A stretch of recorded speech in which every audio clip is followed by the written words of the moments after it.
Lihat judulnya di tengah maraknya demo buruh melawan korupsi, hebohnya pengadilan para hakim.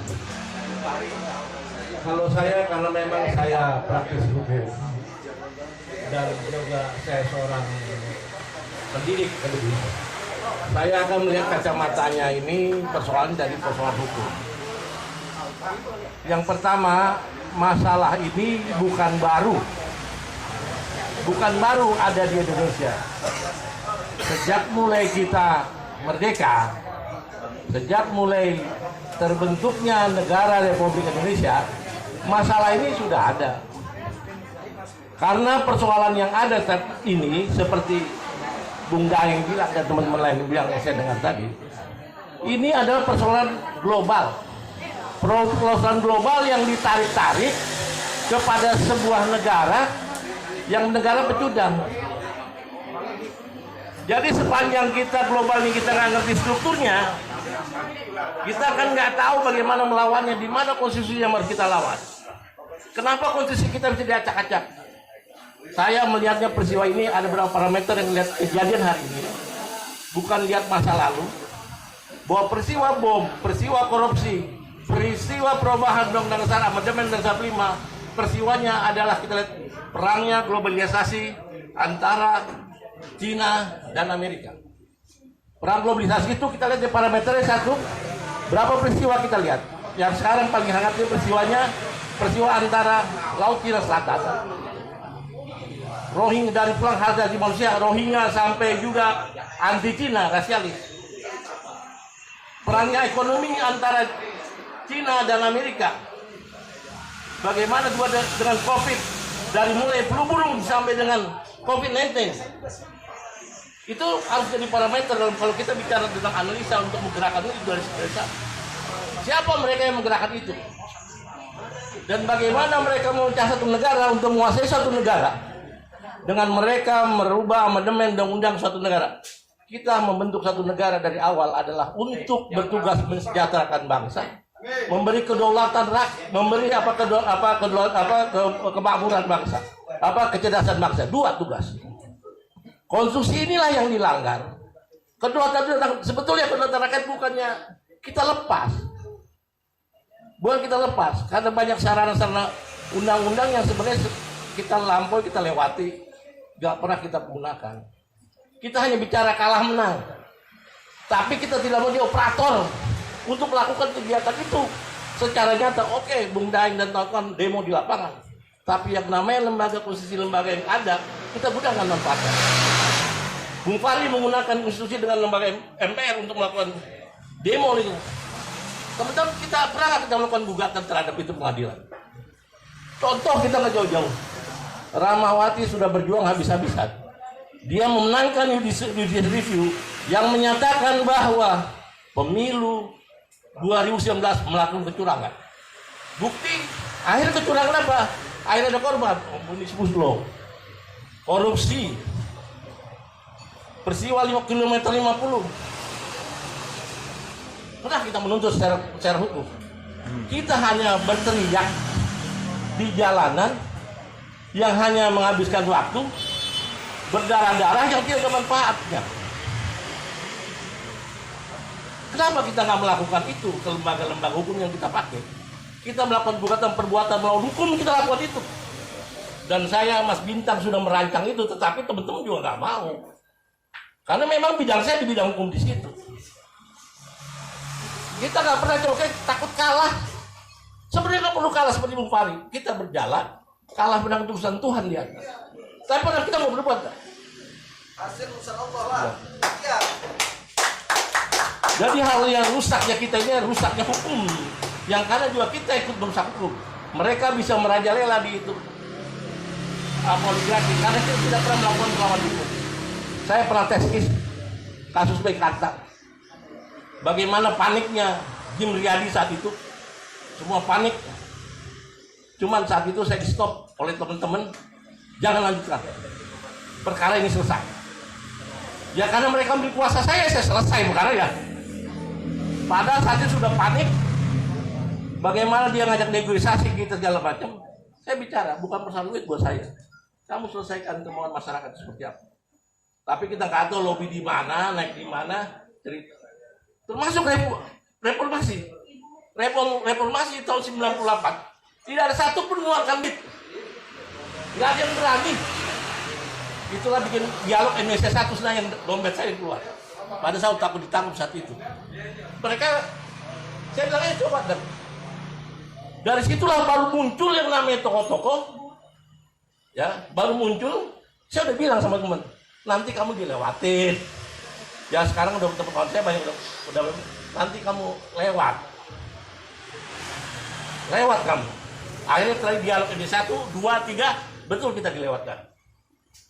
Akhirnya mereka berkuasa lagi. Dan ini yang perlu diingat. Kalau kita melawan, kita harus tahu strukturnya, lawan dengan beberapa sisi. Saya setuju kurang simetris. Fahri melawan konstitusi di DPR, kita melawan konstitusi di pengadilan hukumnya. Itu Bang, maksudnya persiapannya benar-benar sungguh-sungguh. Harus dijalankan. Jangan nanti dihianati lagi. Jadi jangan sebelum tanggal 5 tuh bareng semua jalan. Berapa presiden buat ganti ke situ lagi. Sekarang dengan dia membentuk yang nama Treresut, itu udah perampokan. Kok kita diam aja? Membentukkan Mahkamah Konstitusi perampokan. Nggak ada di Undang-Undang 45 yang mana kedaulatan rakyat di Mahkamah Konstitusi. Nggak ada. Maupun Undang-Undang 45 yang amandemen tidak ada. Jadi sekarang bagaimana kita ngomong tentang ketatanegaraan, kita juga nggak ngerti yang kita berjuangin apa. Saya selama ini nggak pernah mau hadir, tapi kemarin lapor ke telepon saya hadir ini karena saya mau coba memberi sedikit pencerahan. Apa sih perjuangan kenapa kita gagal? Kenapa reformasi selesai? Karena kita melawan konstitusi. Lembaga peradilan kita lakukan.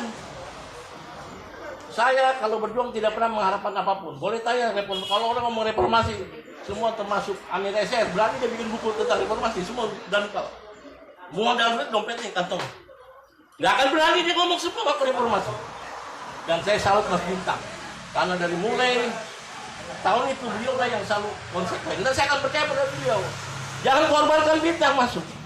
Bintang akan saya jadikan seluruh tokoh. Saya selalu dialog dengan Sultan untuk arah ke seperti sana. Sedang saya pertemuan dalam ini, silakan Fahri jalankan dengan Republik. Kita akan menjalankan dialog itu. Ini kita akan melaksanakan itu. Yang kita akan persiapan.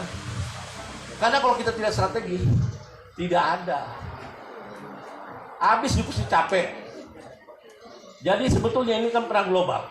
Negosiasi internasional perlu kita lakukan.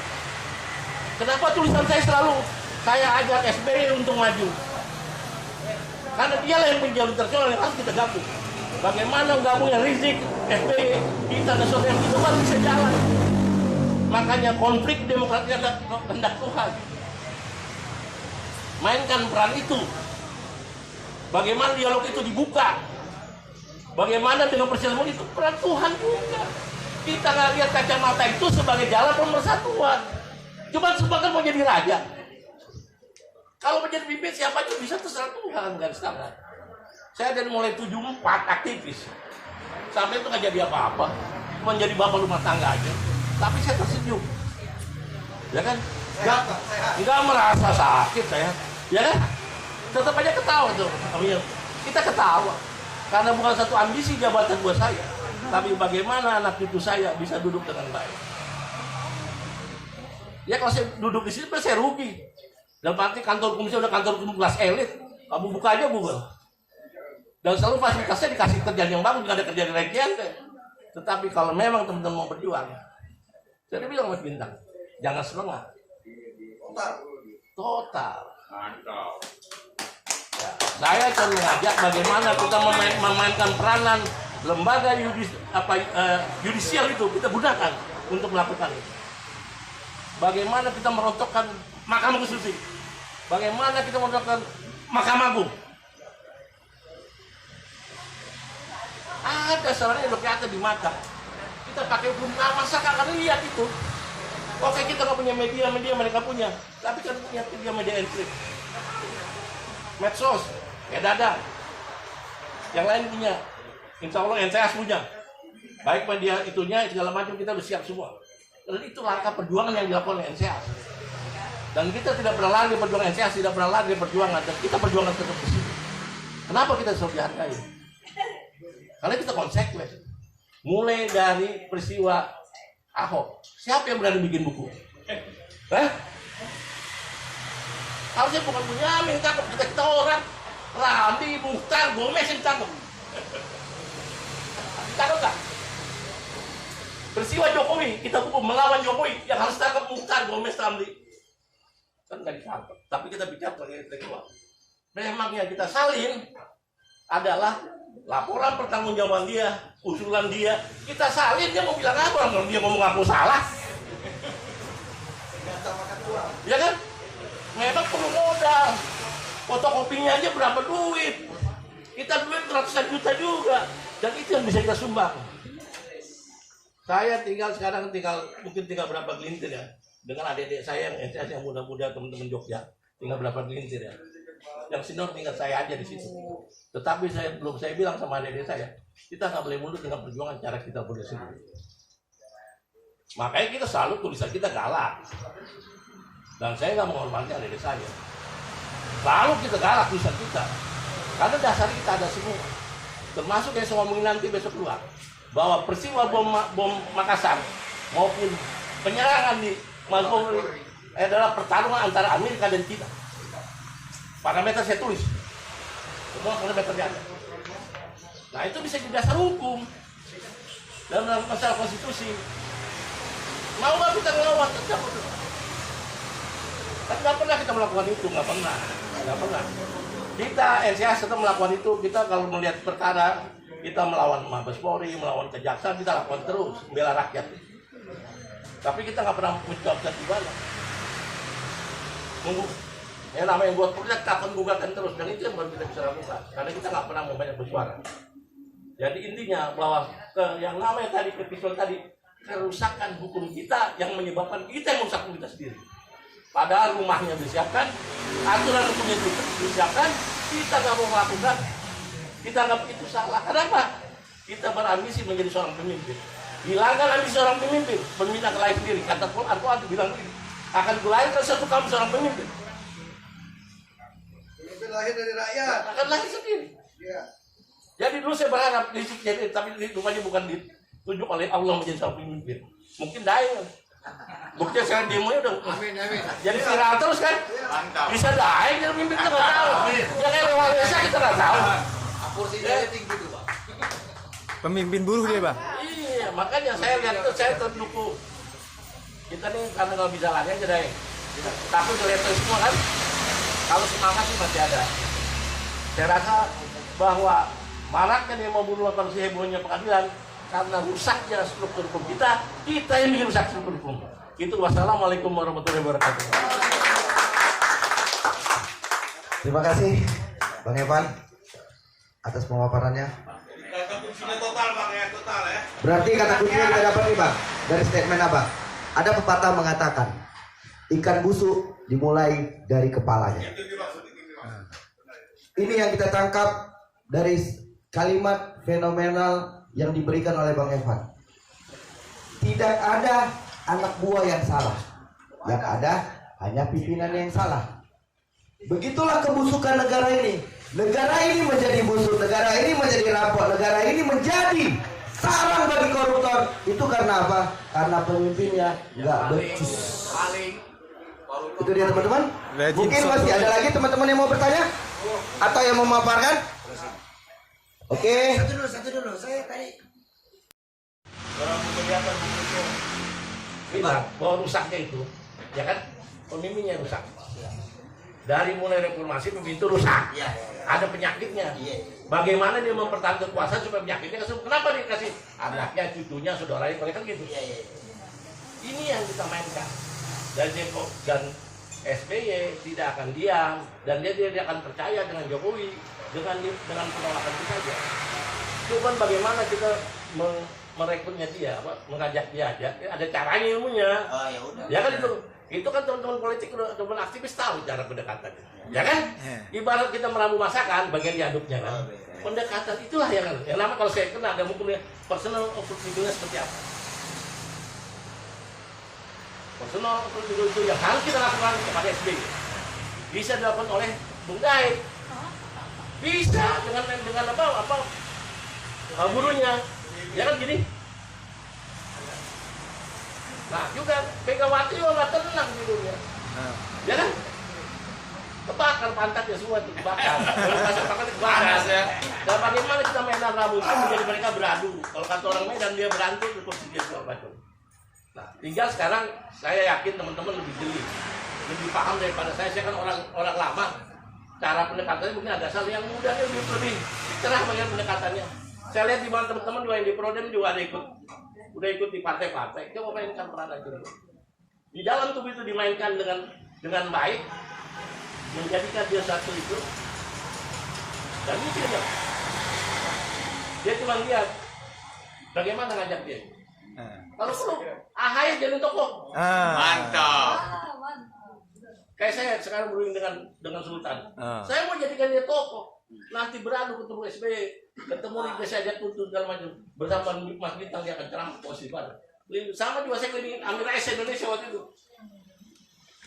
Besok Bintang dan Sultan akan keliling Indonesia akan terlakukan seperti itu. Cuman nggak tahu apakah itu masih laku atau enggak. Yang jago yang muda-muda. Ramunya, makanannya, menunya. Saya silakan teh botolnya pada Bung Dai. Jadi barang udah jadi itu. Udah jadi. Terima kasih semua teman-teman.